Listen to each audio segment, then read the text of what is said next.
L'immanquable de la semaine, c'est la défaite de l'équipe de France U19 en demi-finale de l'Euro qui s'est déroulée en Finlande du 16 au 29 juillet dernier. Les joueurs de Bernard Diomède ont été défaits par l'Italie 2-0. Une petite déception pour les Bleuets qui, malgré un début de tournoi difficile et une défaite concédée face à l'Ukraine, s'étaient brillamment repris en battant la Turquie et l'Angleterre 5-0. On se souvient qu'il y a 2 ans, les Bleuets s'étaient imposés en finale face à l'Italie 4-0 avec notamment dans leur rang un certain Kylian Mbappé. La finale de cet Euro U19 masculin a d'ailleurs été remportée par le Portugal aux dépens de l'Italie. Dans le même temps, la finale de l'Euro U19 féminin a vu l'Espagne s'imposer face à l'Allemagne. Les Françaises, elles, n'ont pas passé le premier tour. Et le résultat de la semaine nous vient de Ligue 2 avec la victoire de l'AS Béziers sur le terrain de Nancy 2-0 lors de la première journée. C'est tout simplement historique pour le club biterrois qui évoluait il y a quelques saisons encore en CFA2 que l'on appelle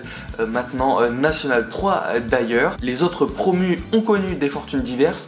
Si Grenoble s'est imposé face à Sochaux 1-0, le Red Star lui s'est incliné face à Niort 2-1. L'interview de la semaine nous vient de 11 mondial et du joueur Gaël Andonian, l'ancien Marseillais et sans club depuis le 1er juillet dernier. Dans cet entretien, l'international arménien revient sur tout son parcours et sur sa fierté de porter le maillot de l'Arménie. C'est d'ailleurs ça, cette partie-là de l'interview qui m'a vraiment intéressé parce que le joueur se livre sans concession sur ses sélections. Il l'avoue, lorsqu'il a été appelé à jouer pour l'Arménie, il n'y connaissait rien, ni à la sélection, ni au pays, puisqu'il n'y avait jamais mis les pieds auparavant.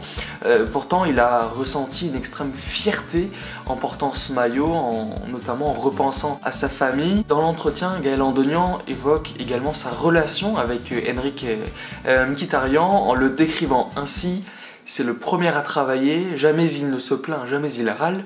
Lui, il a toujours l'envie de se donner à fond, donc oui, c'est un vrai exemple. La compétition à suivre, on reste en France, c'est la reprise du championnat de national, un championnat qui s'annonce passionnant avec des équipes désireuses de retrouver la Ligue 2 comme Le Mans, qui d'ailleurs retrouve un petit peu de couleur. Le Tour FC tout juste relégué de Ligue 2 comme Quevilly-Rouen et Bourg-Péronat d'ailleurs. Mais les futurs pensionnaires de Ligue 2 pourraient également très bien être Boulogne, Laval ou encore Rodez ou Avranches. Ces équipes ont d'ailleurs très bien fini le championnat la saison dernière. Le programme à venir cette semaine, il y a des matchs d'Europa League, de Ligue des Champions, ce sont les tours préliminaires. Il y a des matchs d'International Champions Cup, la Ligue 2 et du National. Et puis il y a également samedi le duel, le trophée des champions entre le PSG et Monaco qui se tient en Chine à Shenzhen. Ciao!